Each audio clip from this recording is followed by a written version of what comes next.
Welcome, everybody, to Conversations with a Vet. My name's Carol Lee. I am very sorry for all of that. We had some technical difficulties, probably on my end.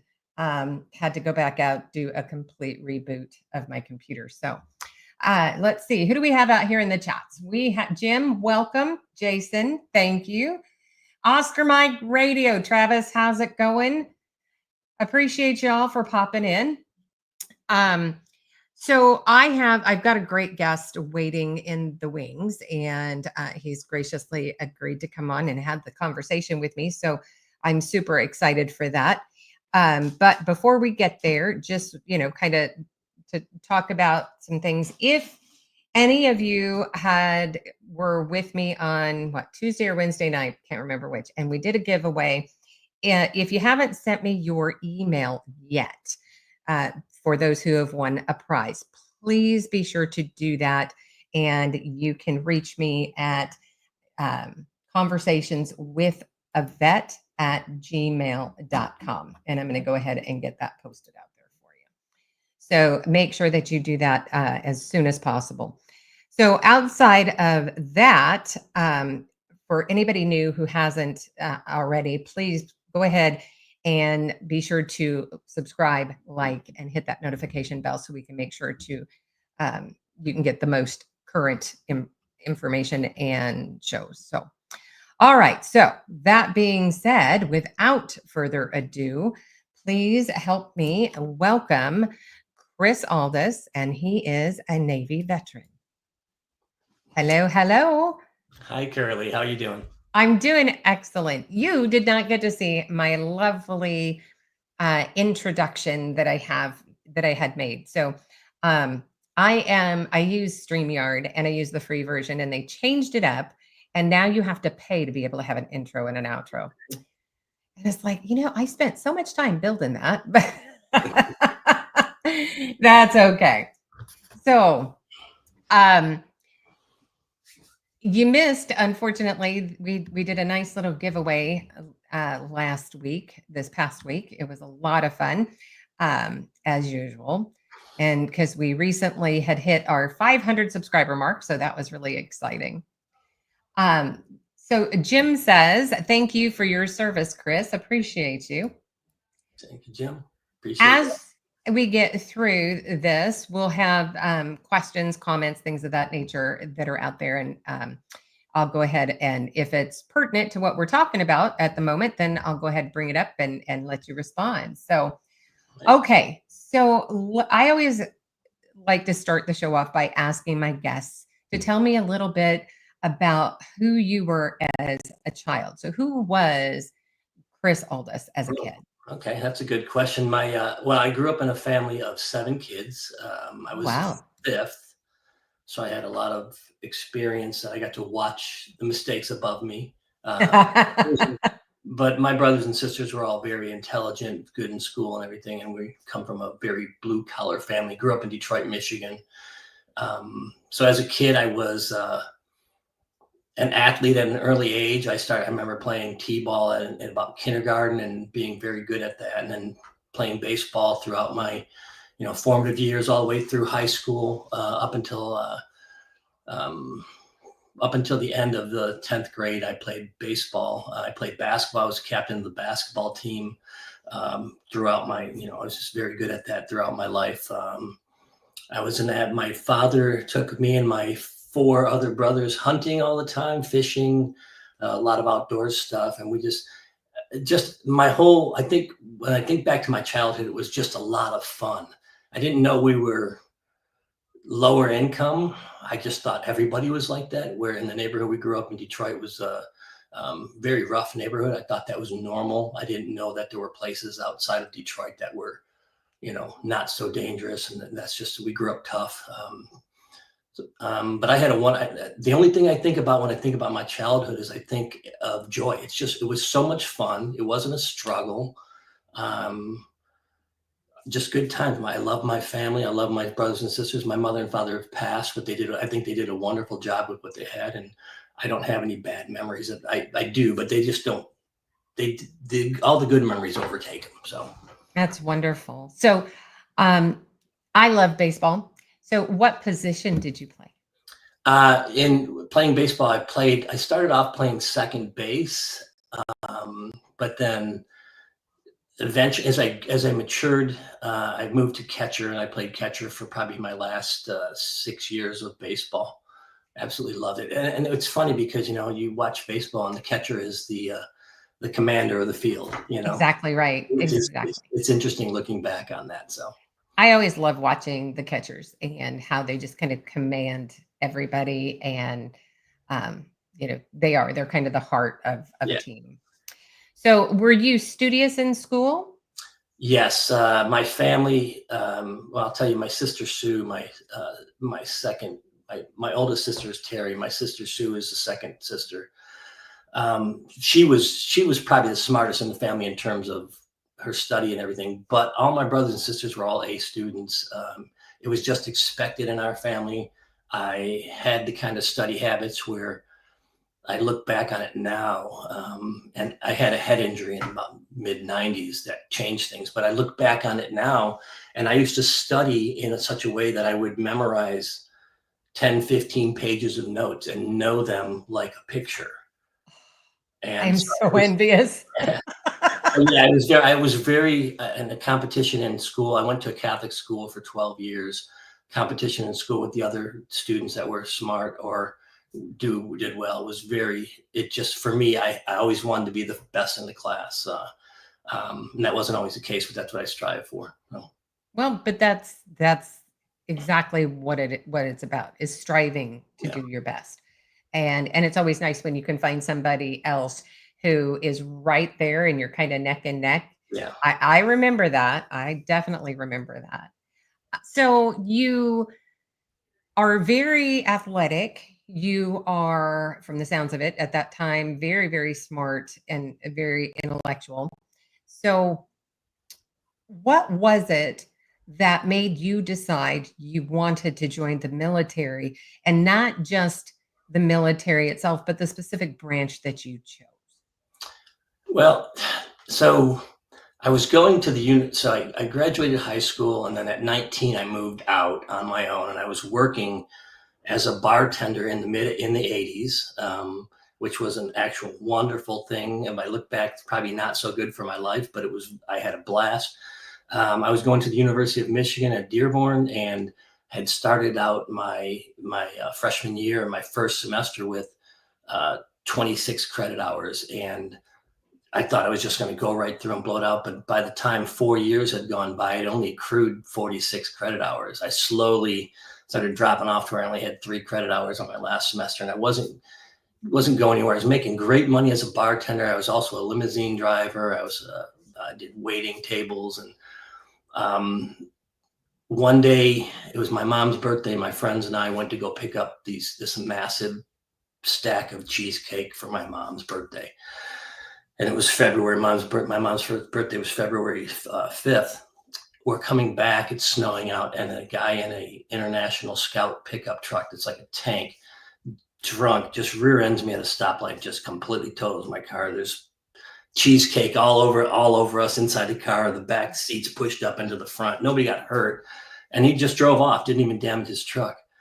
Mm. And that was at a point where I was just like, you know what? This is a sign. I'm spinning my wheels. I was doing some recreational drugs while, with the job I was doing. I wasn't getting my education. And a friend of mine, Steve, had joined the military, joined the Navy as an aviation maintenance officer. So he's going to aviation at Officer Candidate School, the whole Richard Gere thing on Officer and a Gentleman. And I just said, I want to go talk to your recruiter. And plus, my dad was 82nd Airborne when he was in service in the 50s. Okay. So I was always super interested in what he did, and I loved his stories and that. But so at that point, I just said, I just want to join. I went and talked to the Navy recruiter.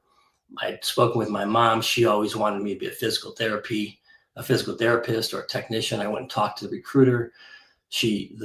The officer recruiter obviously turned me over to an enlisted recruiter. She said, "You don't have any college, you're not a college graduate, so I can't recruit you." But she turned me over to a chief petty officer. And then I said, "I want to get in medicine." And he said, "Okay, we'll take the ASVAB." And I scored like a 90, 93 or 95 on the ASVAB. Wow. And he said, you can do whatever you want to do in the Navy. I just want to recruit you. And I said, I want to be a corpsman. He showed me that. And then, so I became a hospital corpsman, joined the Navy, did that. And about a year after I was in, I've been in for about a year, I remember writing my dad a letter saying that I found my calling. This is what I meant to do. So that's how it all started. Wow. Corpsman, for those of you out there who don't know, corpsmen, they also handle the Marine Corps' medical. So thank you for that. I have 2 Marine veterans.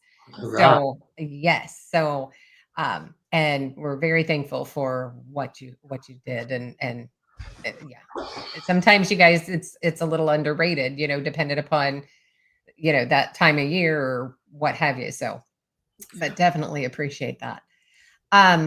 Okay, so let's go back just a little bit and talk about your journey to boot camp. Okay, so did you get there by bus or by No, plane? it's interesting. So we're in Detroit, and you would think they'd at the time Navy boot camp was in Great Lakes in Chicago, Orlando, Florida, and San Diego, California. Well, they took all of us that were out of MEPS Detroit and sent us to San Diego, California. Oh, wow. Okay. I got my parents dropped me off. Well, as many as my siblings that could fit in the car came with us too. And the other ones said goodbye at the house. But my parents took me down to the MEPS, dropped me off. I checked in. They started through everything that they had to do. And then that evening, they put us up in a hotel right next to the MEPS Center and in downtown Detroit. And I was just laughing through the whole thing because it sounded like downtown Detroit at that time in the late 80s, and it was not a very good place. And hear gunshots, sirens, all that stuff, and there's people that came in from urban or suburban and rural parts of Michigan that were just freaking out, and I was just laughing. I'm just like, this is funny. And then they put us on a bus to the airport, and we all took off the next morning on the airport and flew out to San Diego. So. Okay, so you get to San Diego, you step off that plane, you get into a bus from there. Correct. Okay, when you get to your destination, what's going through your head? Well, first of all, I couldn't hear anything. I'd only been on a plane one other time, so I didn't know how to pop my ears. I couldn't hear anything. So they're giving us directions there, the nice what we call red ropers, the ones which would be the drill instructors in Marine Corps and Army and everything. But the red ropers, the company commanders, they meet us there, and I couldn't hear directions, so I'm just following everyone. And then we step off the bus at Naval Training Center, San Diego, and there's this little, maybe 5'2" brown Asian guy. I've met one Filipino before in my life. And he just starts screaming in a language I didn't understand. All I heard was, "Wada pa recruit, get up out of my butt," and I'm like, what is this guy saying? Get on the yellow footprints. And I just finally followed it, and he was screaming at us. And I'm like, I don't know what this is, but I was kind of prepared for it. I grew up, with with a lot of things happening. So it didn't frustrate me. I just said, I'm just going to pay attention. I thought it was pretty smart, but it was pretty trying to get off the bus. And then that was fun. So you get there, you're standing on those yellow footprints.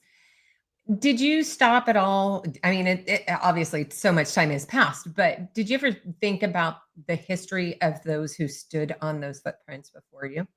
Not at that moment. The only thing, I'll be honest with you, what I was thinking of at that moment was just how wonderful the weather was. June 20th, June 21st. I got there June 20th, 21st. And I just remember the feel of the air. And I'm like, I know the ocean's nearby. And I was taking that kind of stuff in, not paying attention to all this. I'm paying attention to what I'm doing, but I just remember feeling, I don't know, I felt blessed. It just felt, I was excited that I was going to do something now with my life. And I was really looking at the moment. I look back at that now, and I didn't think of it then. But then later on, as we're there a couple of days, I start seeing, like the signs. It's like through these doors. I've walked, the past history of the United States Navy, and then I'm like, wow, I'm actually part of something that's much bigger than me now, which I can't say I'd ever been before. So it was a good feeling. And I'm going to make the assumption they taught you about the history of the Navy and those who stood on those footprints before you. So I always like to ask about funny stories you might have from your time in boot camp. Can you think of any? Yeah, I'll tell you, it's actually the entire boot camp. Um, when we got there, I wanted to be, I'm not good in big groups. I like small unit stuff. I've always been like that, especially, five, seven, six brothers and sisters. It was a nice, it's like a fire team squad, and Right. I thrive and stuff like that. Basketball team is 5 players. And they offered at the very beginning, the company commander, the guy looked like Richard Pryor and acted like Richard Pryor, Chief Longfellow. Remember his name still. And he said, we need a group of about 12 guys that they're gonna get up early, they're gonna march together to the chow hall, and they're gonna eat first and then come back when the rest of the company is getting ready to leave. When the other company's leaving, you're gonna come back and clean the barracks. So my funny story is me and my friend John Olmos, he actually came to my retirement in Hawaii, 30 years after our boot camp. We still kept in touch. He and I had the bathroom. Mm-hmm. And in the bathroom, there's 10 toilets, no doors on them, but you can only use the first 3. Same with urinals, same with sinks. The company commander said, you're not using these other 7 because I don't want to have to clean those for inspection every day. So for the whole 120 guys in the company, we could use 3 toilets, 3 urinals, 3 sinks. So we had to clean the bathroom. And the funny thing is, at the end, when we're done cleaning everything, we would have to sweep the bathroom, sweep the deck. But we couldn't use the brooms because he didn't want anything in the brooms because those are inspectable too. So me and John would be on the floor going from one side of the bathroom to the other, our last 10 minutes in the bathroom with our hands going across the floor, sweeping it up, laying next to each other, talking while we're doing it. And at the end, we would have a pile of 120 guys' pubic hairs. Wow. Every single morning. And that was how my day started every day in boot camp. Oh my gosh. That is a story for the ages. Yeah. So needless to say, I hate pubic hair. So. Oh, that's a great story. Funny as all get out. So you end up, that's your morning. Tell me what it was like for you as far as the training itself went. I was upset with boot camp because I already lived on my own for 3 years. I always folded my clothes. My mom taught me that. I always made my bed, and I already done that stuff. And there's guys struggling. They couldn't fold their clothes the way the Navy taught me. I love the way the Navy taught me to fold clothes because everything was so compact.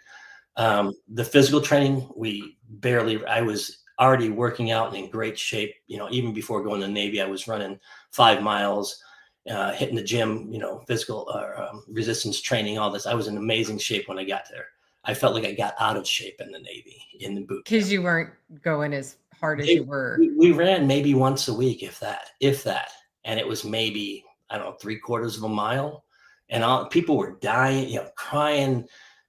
So my experience in boot camp was, I was a little disappointed about it, but it made me realize right away that I could possibly be a much higher caliber than 95% of the Navy right from the get-go, which helped me in my career for the rest of the career too. So I was a little bit disappointed. I had a good time. I really did.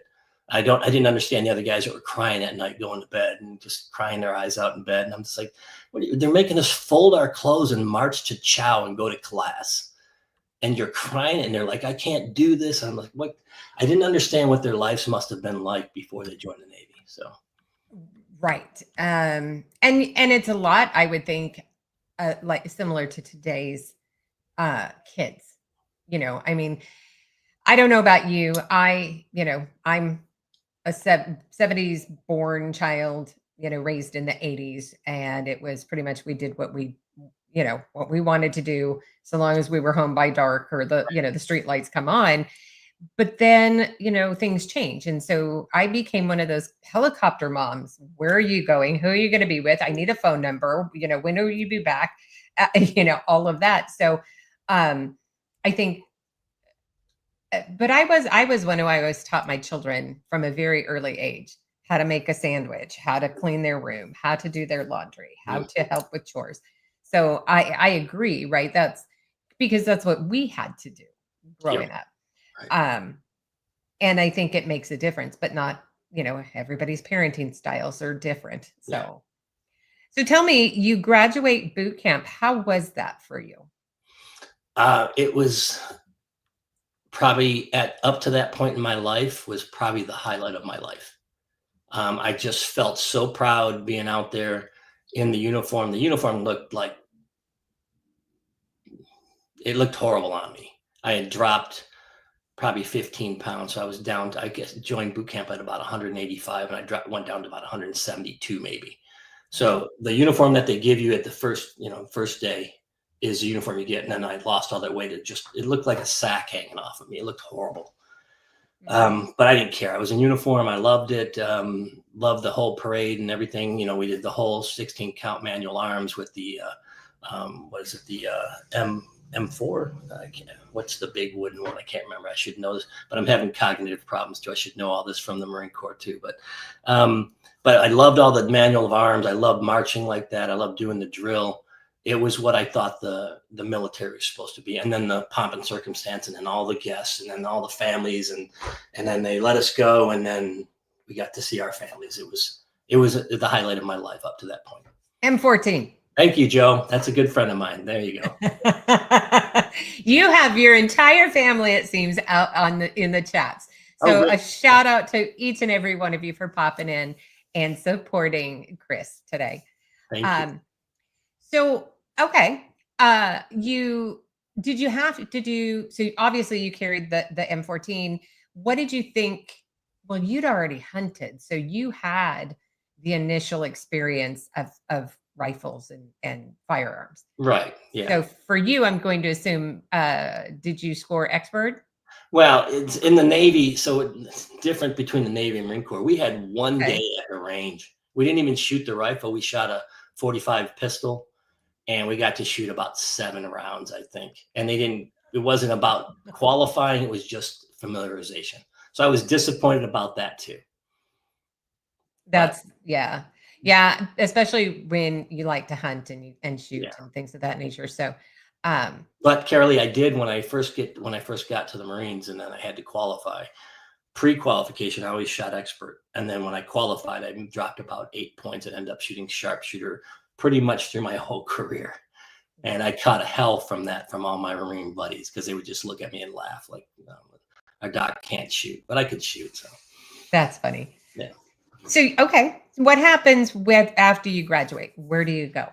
Right. They stuck us in a taxi cab and sent me about 4 miles over to Balboa Naval Medical Center, where the Naval Hospital Corps School was, and put me in a open bay barracks. That was the old hospital, which I thought was a wonderful place too. I mean, we went from boot camp, which, I was sweeping the floors with my hands, to this barracks that had dunk machines, candy machines, soda machine. Down in the basement, they had a restaurant that served beer, and I was already 22. So, I mean, I thought it was great. And I got up before everyone anyway. I've always been an early riser. My mom would wake me up at, we had one bathroom in our house, and I'll get back to, so my mom would get up at 4:30. My sister would get up at 5. We each had 15 minutes in the bathroom. My sister Sue, if she's on here, I hope she's on here, because this drives me crazy. She would take 20 minutes, which would leave me with about 10 from 5:20 to 5:30. And then I had to be out there for someone else. So I got up early anyway. So I had the showers to myself, the sinks to myself. I loved Corps School. And I was, again, I graduated Corps School as the honor graduate. So I just really enjoyed it. So I love San Diego. I love Balboa. So nice. So let's see. Okay. So John says, Glad to know our family over prepared him for boot camp. Yeah. Yeah. Ah, that's wonderful. Excuse me. We have a Bill Harris. Welcome. Thank you for being here. Bill's co-founder with me of the Turn 2 project. Excellent. Well, Yeah. we'll be getting into that here shortly. So tell me a little bit about um, where you went after Corman School. So after core school, since I was honor graduate, they said you could pick whatever orders you want. So I picked Portsmouth, Virginia, and for two reasons. My friend Steve, who had joined the Navy as an officer, was stationed in Norfolk, and I knew that. And the other reason was I was trying to think, okay, what do I like in life, and where do I want to be? And I loved scallops at the time. And this is going to sound silly to people, but I saw that Portsmouth was near the Chesapeake Bay scallops. There must be good seafood. And that was my thinking. So I chose Portsmouth Naval Medical Center. And did they have good seafood? Oh, yeah. I'll tell you, Virginia Beach, this area, Norfolk, I love the seafood. And this is where I live now. So, right. Which is excellent. Yeah. Did you then get attached to any Marine battalions or anything of that nature? So what happened? My first, basically almost 2 years, I was at the Naval Hospital. I did a urology, thoracic, and vascular step-down ward is where I really learned to be a corpsman. And then after a certain amount of time, they offer you to move to a different place. And I did well on the ward. So the nurses go to the manpower management, whoever that is, the detailer within the hospital. And they basically said, I'm a great corpsman, I think is what they told me. So I had my choice to go either to ICU or the emergency room. And I chose the emergency room for my last half of the tour at Portsmouth. And then at one point, a first class petty officer, at the time I made it to the rank of E4 now. My first class petty officer, leading petty officer, comes to me and says, hey, you got to go see the career counselor. I said, what's that? I didn't see a chief petty officer my first 2 years in the Navy, in the hospital. Never spoke to one. I saw them walking around, but I never spoke to one. My LPO comes up and says, you got to go see the career counselor because you got to pick orders. I'm like, what do you mean pick orders? I think, what? You can't stay here. You have to have orders. And I'm like, I didn't know any of this stuff. So I go see this career counselor, and she's like, your options are you can go to the Marines in Camp Lejeune or the Marines in Camp Pendleton. I said, where's Camp Lejeune? She said, it's just south of here in North Carolina. I said, well, I'd like to stay near here. It's close enough to here. So I took Camp Lejeune. I got orders to, I'm sorry. As a matter of fact, they said, you got to go to the Field Medical Training Battalion first. I'm like, okay, Camp Lejeune, Camp Johnson is where I went. And I thought I was going to 2nd Marine Division in Camp Lejeune. But when I got to Field Med School, my orders got changed to Medical Logistics, 3rd Medical Logistics Company of 3rd FSSG in Okinawa, Japan. Oh. So that was my first tour with the Marines. And then I did a year out there, and I actually had met my wife just before I left for Camp Johnson. And we started dating, and I got to go back and forth to Virginia Beach all the time because I was the platoon sergeant for my class. So we didn't have duty on the weekend. So I got to go back up to Virginia Beach every weekend and hang out with who's my wife now. And then I had to leave once I graduated from Field Med School to go to Okinawa for a year. So this relationship where I've met the love of my life, I knew it from the beginning. And then I had to go away for a year. And it was just, but I had a good time. I played softball and volleyball and worked out and really enjoyed it. And that was Desert Storm, Desert Shield. Saddam Hussein invaded Kuwait the day after I got to Okinawa. Oh, wow. So what was it like for you to be stationed with a bunch of Marines? Well, it was at first, so Medical Logistics Company is mostly corpsmen. And we maybe had 7 Marines with us. But we had our company gunnery sergeant who was a force recon Marine from Vietnam. And he was built like a Marine Corps action figure. His waist was about that big, and it went up to these huge, and he was just a gigantic man. He had a steel plate in his head from being wounded. And he used to tell us he had 23 confirmed kills, one of them with an E-tool. And he looked the part. And he was half crazy.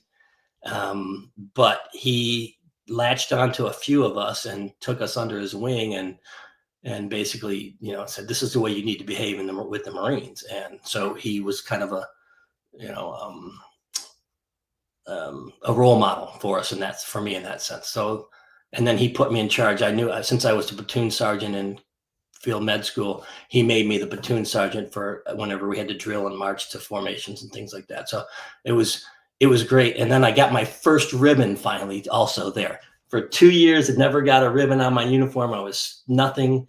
And then I get to Okinawa, and within a couple months, I have my first ribbon, and I get my second one like right after. And I thought it was Joe shit the rag, man. I thought it was the king shit there. So sorry for that language. No, this is your platform. So congratulations, though, because that is a big deal. It really is a big deal to be able to have those and show that there is a purpose that you're going through. Yeah. But to answer your question about, so then I left there and got stationed with 2nd Marine Division, 2nd Battalion, 4th Marines, the Magnificent Bastards, very storied battalion. And so I got stationed with them next. I got married while I was in Okinawa 4 months before I left. I came back for some training, cold weather medicine training. My fiance flew out there. We got married. And then I went back to Okinawa for 4 months, and then finally got back to the East Coast, got stationed in Camp Lejeune. We finally got a place, and I got assigned to 2nd Battalion, 4th Marines. And now I was a grunt corpsman, that's where I found out that I thought that was my calling. It just felt like the right thing. And I excelled there too. And I loved it. So what was it like getting stationed with the Marines? Finally, with the grunts, I felt like I was where I was supposed to be. And it was a lot of work. I wasn't physically up to where I needed to be, but I caught up very quickly. And it was just fun watching the young lance corporals and stuff as we're on company runs with our young lieutenant who just was trying to just kill us.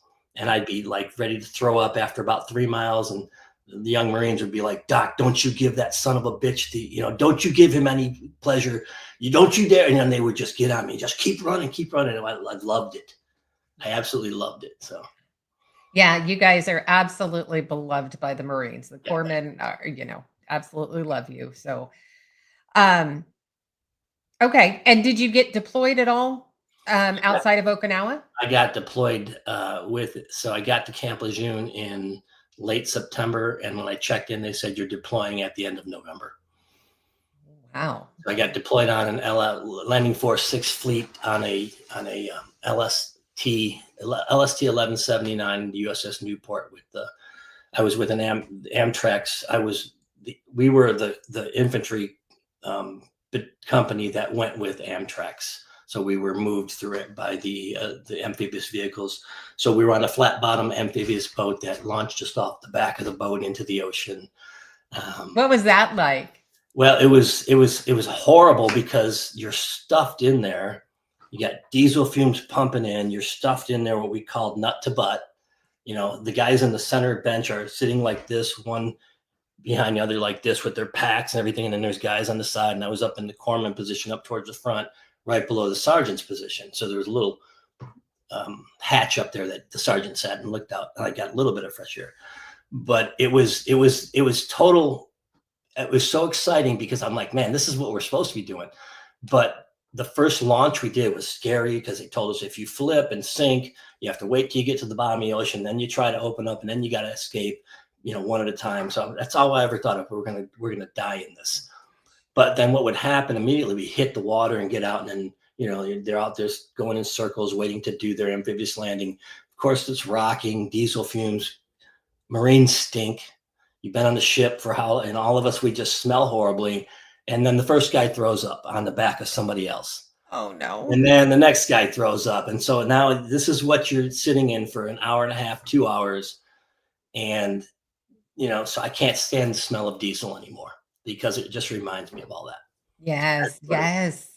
So, and it's interesting too, because I think this is really the first time in speaking with Navy veterans about kind of the little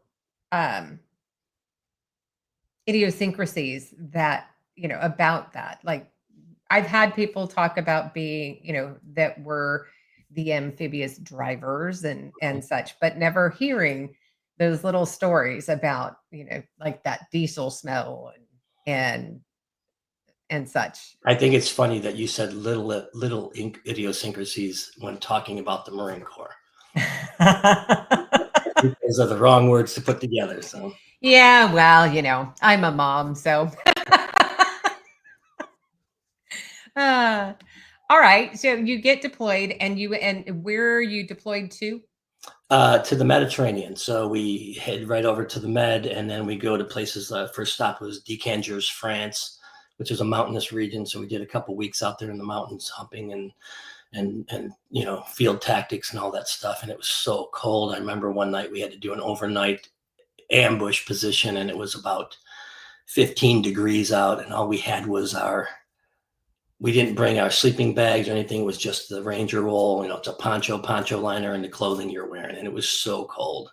Oh, I wow. just remember walking around checking my Marines, and they're all using their blue fuel little pellets to light little fires underneath things and keep their hands and feet warm. Yeah, yeah. Yeah, so that was the first place, and then we hit someplace in Spain. We hit Portugal. We hit couple other places, Haifa, Israel. Can't remember everything, but it was just a whole host of different countries we went to and trained with, and it was outstanding. So.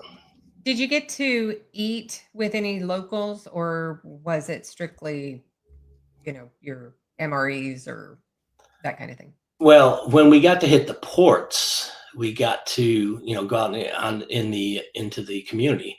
And our first port was Barcelona, and it was right before Christmas.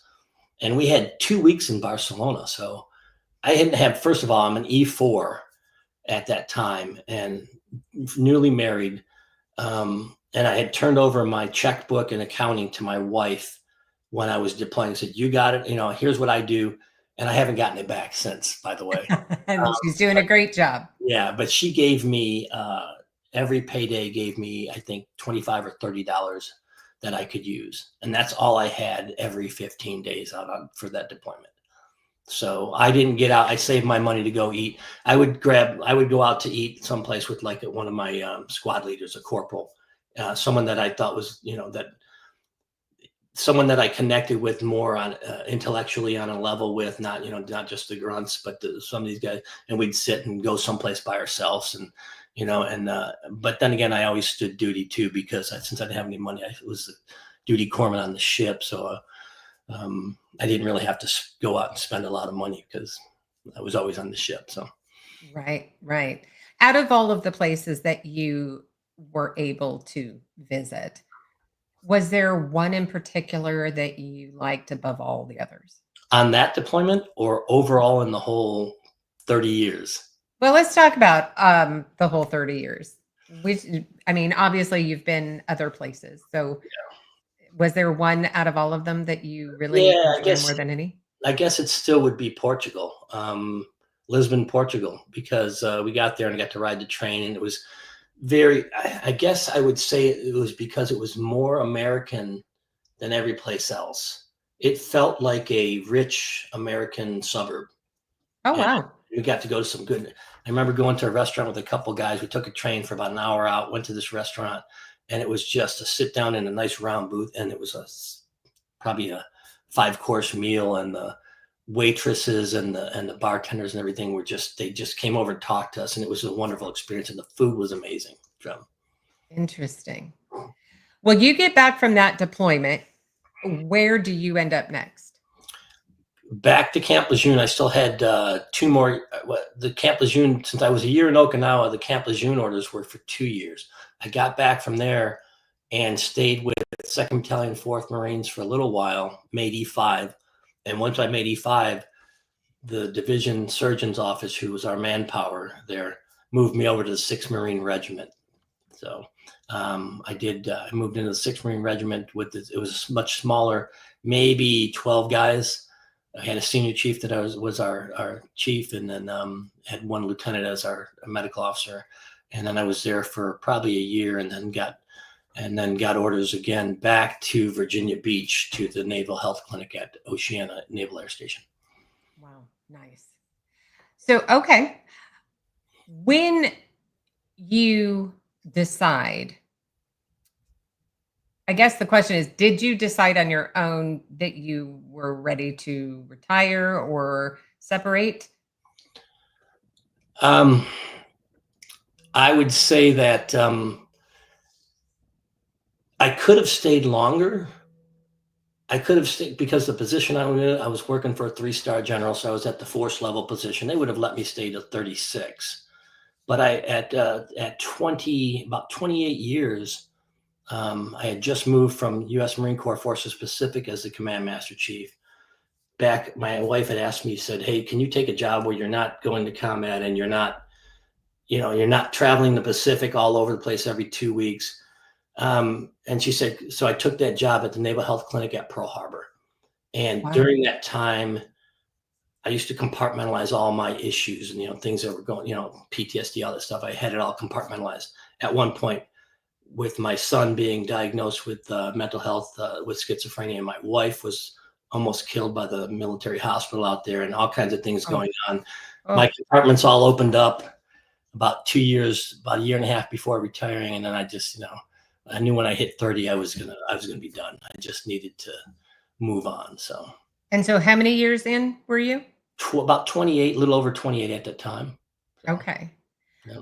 When you went through, in your head that decision that you were going to go ahead and retire, were you provided, did the Navy provide you with any resources as far as, um, different things for being able to transition back into civilian life? Yeah, they sent me to a TAPS class, Transition Assistant Program, which they sent me to since I was, a command master chief. They sent me out with the commanders and captains and the higher ranking, and it was all master chiefs and them. So it was like an executive one. So it was a week long, and I thought it was a lot of good information, teaching you how to write your resume, how to do your interviews, how to get on LinkedIn, all the things. And it helped me. I found a job. I mean, I started putting my feelers out there right away. I was about a year out when I did that, and I started putting things out. And I found I was picked up by a headhunter right away for a job before I retired and left Hawaii. And where did you end up going? We ended up moving back to Virginia Beach. My wife is from here, and I love it. Excuse me. I loved it here. I always have, and so we decided to move back here because her parents lived here in the area, and we know the area, and so that's where it came back to. So, and I ended up working back I got a contract job at Portsmouth Naval Medical Center where I started my Navy career. Oh, wow. Did anybody still there that you would have known from the Here, beginning? oh yeah, I ran into a lot of people. So it Were was they surprised to see you? a lot of them had followed. This sounds egotistical, but a lot of them had followed my career because I said, when I made it to the U.S. Marine Corps Forces Pacific Command Master Chief, that's 92,000 people. That's the whole Pacific. Like Ron Burgundy says, I was kind of a big deal, I think. So, but yeah, so I thought a lot of them, they're like, "Oh my God, we followed about 10 people told me I've been following your career. It's been, so that was interesting to see them. And at the time, going through what I went through mentally, my psychological problems and things like that, plus with that head injury in the 90s, I started having some cognitive issues. Like I couldn't remember faces and names together. So it'd be like, "Hey, I know you, but I don't remember your name. And I know we worked together." So it was weird getting back and doing all that. So you get back, you've already pretty much got a job lined up, which is excellent. You end up going back into the field. You're still, a doctor, so to speak, right? Is that what the position was? It would have been, no. So the position I went to was a business analyst for Oh, yeah. It was all my other stuff leadership and all the analyst stuff that I did as a command master chief. And it was we did virtual health for the virtual health department for the Naval Medical Center, or for the Navy region East, or whatever it was called at that time. So we're trying to put virtual health components into all the clinics, and um, nobody wanted it. They're just like, no, we don't have time for that. And of course, then COVID kicked in and they sent us all home, so we couldn't come in anymore. All of a sudden, all those clinics started calling us, we want virtual health. Like, sorry, they told us we can't come in anymore. So we didn't get to do much at that point. So, and then at that point, around that time, I was able to retire completely. So, Okay. Do you know in your area of resources for veterans outside of the VA? And again, that's nothing to do with the VA. It's just because I would say every veteran is aware of the VA.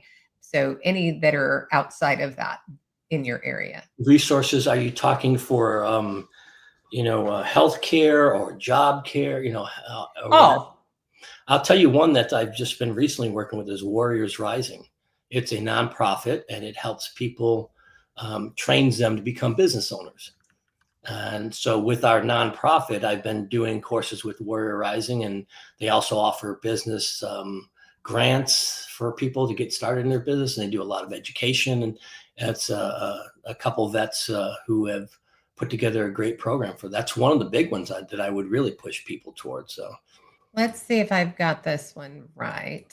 I'm going to go ahead and share my screen. So make sure this is the correct one. That looks right. That's it. Yep. Okay. Great So program. excellent. So that's warriorsrising.org. If there is anybody out there in that area, go out, take a look. And then I know another great one. Okay. It's called the Turn 2 Project. That one sounds familiar. Let's Yeah. see here. Give me a second. We're going to take a look at that. I don't know why that sounds so familiar. Yeah, I like how you led me into that, Carolee. I know. I'm telling you. I just need to get into, bear with me here. I've got that coming up in just one second.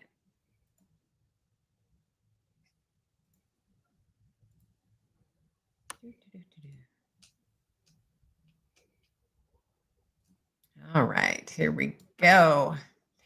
And when we say turn to, it's TURNTO project.com. So tell me a little bit about Turn 2 Project, Chris. All right. Well, the Turn 2 Project, Bill Harris, I hope he's still on, is a co-founder with me. We got together. We had been friends since the early 90s. And Bill, towards the end of his career, about the last 8 years, was the squadron medic, senior squadron medic for one of the squadrons in SEAL Team 6. And so he'd been through quite a bit. I'd been through everything that I'd been through in 2 combat tours plus 30 years. We just connected back at the same time. We were both going through some issues where we were struggling, self-medicating with alcohol, just really struggling to find. And Bill said to me one day, he goes, man, there's nothing out there that's helping. It's a lot of stuff, but it's not really helping. Maybe we should do something together. And I said, absolutely, right away. I know Bill's a solid guy, and we've been friends for a long time. And I said, let's do something. So we came up with this one, been talking about it for a while. And one evening I went up to his home he's up in Charlestown, West Virginia. And one weekend in his kitchen, he and I put this together and created the Turn 2 Project. It really started out with what was called Man Camp. It's a transitional, I don't want to say retreat because it's an experience. It's not a retreat. It's a transitional program it started off for men, for veterans and first responders, but it's really opened up. We just understand that men, especially our age, are struggling. They're struggling for connection. They're struggling to find out, who they're supposed to be at this time. They don't make friends. And I know this resonates with a lot of guys that are our age, and they've got all kinds of things. They're trying to be a father, a husband. They're trying to be the right kind of son. And we're all struggling with this. So we put this thing together to, and at the time also, they're talking about a lot of social media and things on the news are talking about toxic masculinity, which I don't believe is it's not even a real thing. It's made up. masculinity is not toxic. So we put together this. We do shooting, we do axe throwing, we do campfire, bonfire discussions. We go deep. We don't just sit and talk about sports and the weather, like the stuff that's, you get together with some of your friends and you don't go a mile deep. Here we go in there and we dig into stuff. We've had people that just start to introduce themselves the first day at one of our man camps, and they tell us things. They say, I've never told anybody this. This is what I'm struggling with. And then it opens up from there. And then for 4 days, we're out in the woods, camping, hiking, axe throwing, shooting, we have a 5-star chef that cooks all of our clean meals. Oh, wow. People just get into that and they find that it's a safe, guys find out, and this may sound a little bit weird, but guys feel like it's a safe place that they can just open up and talk about whatever they need to talk about and get support from the other guys who are there to have their back. And it's a bunch of, as you can see by the pictures, it's our cadre of guys the 10 cadre guys that we have in there. We have a Master Chief Gunner's Mate, who's the big guy with the back right there that says Man Camp on that picture.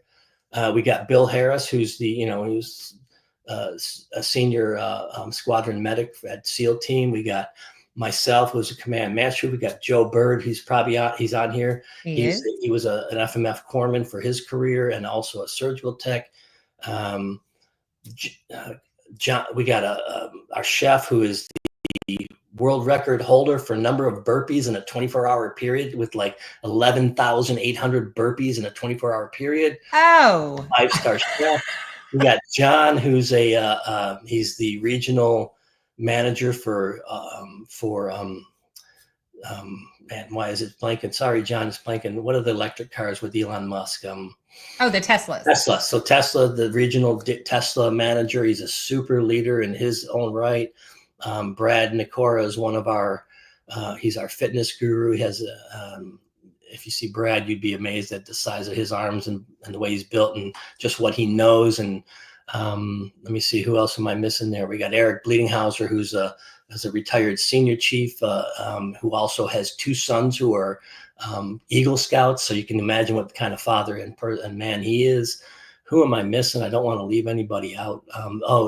Sean Zachman is an amazing father and husband who lost his wife Bill's sister to cancer, and he's our IT guy, and not only our IT guy, but just to me, Sean is the yin to my yang. He's the one that keeps me straight because his intelligence and his drive and just, so the guys that we have out there are just amazing. And then the guys that are coming to that are amazing. And they bring so much more to it.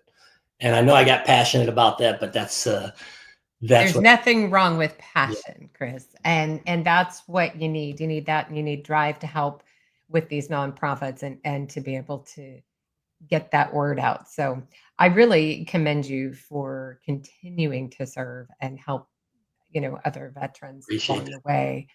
It means a lot. So we've got about 8 minutes, give or take. So if anybody out there in the chats has some questions for Chris, go ahead, please, and get those put in there. In the meantime, tell me a little bit about sponsoring a hero. Okay, so that's a part of our sponsorship program where you can sponsor. It costs us about $2,500 to put someone through a man camp with everything that we do. Organizations, people, whoever wants to sponsor, you can sponsor the full $2,500 so they get a full scholarship to come to that. We want to make man camp free to everybody. We don't want men to have to decide because of financial problems. We want them to be able to come here. So sponsoring a hero would be you're paying for a man to come to man camp completely. If you can't afford to do the $2,500, whatever you give, we're looking for sponsors and donors and everything, because this is something we've had about 75 guys go through. Everyone says it's impacted their lives. And more than that, the spouses and girlfriends have said, I don't know what you guys have done up there, but he came back a different man and I like it. And he will never not be at another man camp. So whatever it is we've put together, and I know it's ordained, we know it's ordained by God, it's pushed through us, whatever money that we can get. I'm looking for sponsors of all levels. so that we can put men through here so they don't have to worry about the finances. So Excellent. All right. Let's check and see if we've got any questions at this moment. Gosh, we have so many people out here. I think this is wonderful. I'm going to go ahead. Oh, we've got a question. Carrie has a question, and that is, who was your inspiration growing up that led you to become such a strong man? well, Kari is my daughter. So great question. It just shows the character that she has. The first, I think it started off with my father, his work ethic, um, his loyalty, his faithfulness to my mom through whatever. He instilled in me all these things.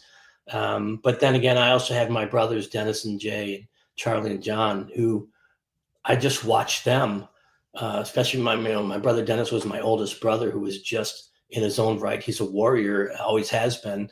He works, he'll work 24 hours a day if he has to.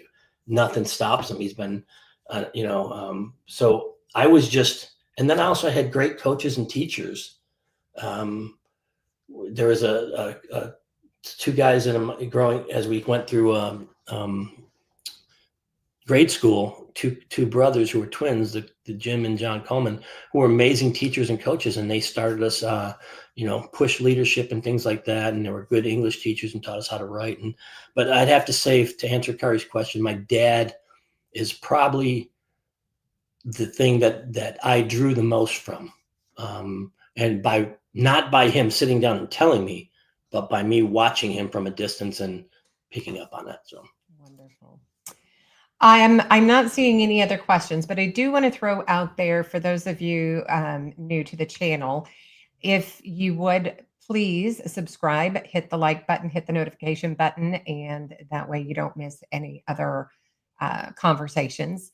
And then if I happen to have out there in the chats any other veterans who would be interested in coming on and telling their story, please reach out to me at conversationswithavet@gmail.com. Chris, again, I want to say thank you very, very much for taking the time for you. I'm sure you're very busy with what you've got going on, but to take the time to come out, have a conversation with me and sharing your story. There's so many people that are out there that have really, put into writing in the chats about, Man Camp and what it's done for them. We've got about 2.5 minutes. And Bill Harris says, what's the one piece of advice you'd give to a man that's struggling but doesn't speak up because he doesn't want to be a burden? Thanks, Bill. That's part of what we're doing at Man Camp is, if you're struggling but don't want to speak up because you don't want to be a burden, you have to understand that we need you to speak up. The other men in your lives are also struggling, and men are great at hiding it. So if you are struggling but you don't feel like you want to be a burden, but you need to talk about it, start having those conversations, speak up, because what's going to happen is you're going to say something and the other 10 men that are around you are going to go, you know what? I thought I was the only one dealing with that. And then everyone's going to say, you know what? I'm dealing with that too. And then it starts a whole conversation that's not about sports, the weather, or your wives or girlfriends or getting laid or whatever men talk about.